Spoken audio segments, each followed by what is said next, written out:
The hiring of a new head coach is usually met with a lot of excitement, energy, and positivity. Let's be honest, Saturday at Jags headquarters had a little bit of an awkward nature to it as well. We'll get to that part in just a bit. But first, the positive part, and that's Doug Pederson, known as a good football coach, a Super Bowl winning coach, a good man as well, and he is tasked with turning this franchise around. We caught up with him after the news conference on Saturday.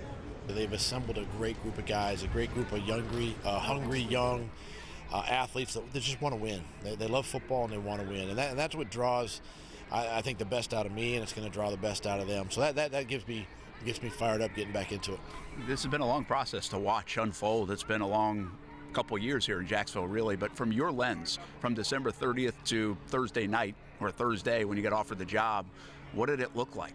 I can appreciate the fact that they being, Shad and Trent and Tony, and they want to make this right. They want to make it a place where the fans can be proud and fill this stadium and support the guys, and that's why I'm excited. That's why the process was probably longer than people wanted, but they they did their due diligence and they interviewed some great candidates, and I'm just fortunate to be here today. Yeah, listen, I'm a positive guy in town, but I can't deny that it's been negative around here for the last 5 or 6 months. Did you have to put blinders on at all in this process from the noise that maybe you would hear or see on the TV or listen to people around the league?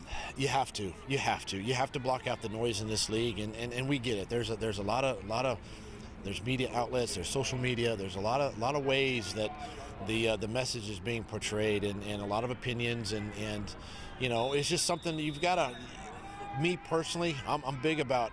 Once I get in there, I'm going to start building the relationships and start, that's where you start the trust process with everything. And so, yeah, for me, it was about blocking out everything, because, teams that are going through head coaching changes, and you look around the league, other than maybe the Saints, where Sean Payton retired, there's been a breakdown somewhere. And even in my case in Philadelphia, as I was let go, there's going to be a breakdown somewhere, and that's what we're trying to fix, and that's what we're trying to avoid in the future.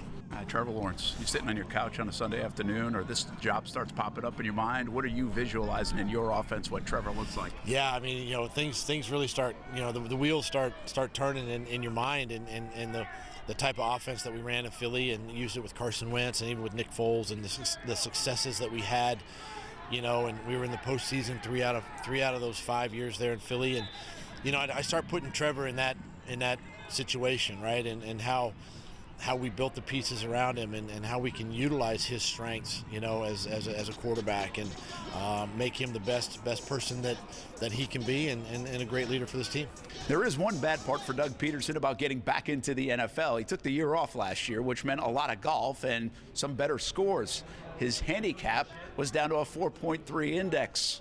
That's about to go way up.